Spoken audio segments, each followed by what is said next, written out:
په ډګاره کې پر 40 ورځې مخکې یو ښځه یو سړی وویشت. 40 ورځې بعد حکومت په خبر شو.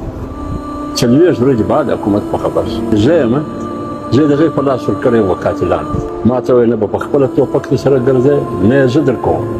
نو څه مطلب دی؟ زه خو یو عام سړی یم. زما او ستا څه فرق دی؟ ملګری د ملک وګړي یو عام خلک یې ولیله کړي دي بغیر سکورټي چې کوم چاته خطره ده چې هغه وایي ما ته خطره ده هغه ته هم تحفظ نه ورکړي. هر سړی خپل ځان محفوظ نه بولي هغه ته نه. خلک سره اخته دي مړي سره کېږي ځله وژني او حکومت نشته. ډي سي ناست دی وي شته اپسي پرته ده فوج پروت دی کله شته په کله کې کرنل صاحب هم ناست دی برګیډیر هم ناست دی. بیا دا خلک ولې دې وژني؟ د دې معنا دا ده چې حکومت نشته.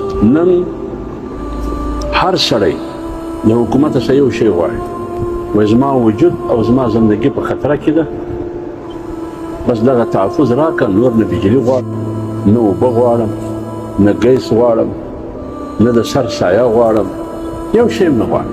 صرف زما د زندګي تحفظ دا ماته راکړه او دا د حکومت او د ریاست ذمواري ده. مګر نشته. وکیل عبدالله د دې یو کړی. وکیل عبدالله کې هر نن هم په باغ کې یو سړی ویشتلی. ما په خیال ما پر دا سوشل میډیا ولیدې کاکوزی دی نه یې ویشتلی. سپین ږیری سړی دی د 15 کالو به ځان بالا یې. اوس د معلومات مطابق دا غریب سړی دی هلته یو چاکونه پرېږدي ستا په جیب کې زما په جیب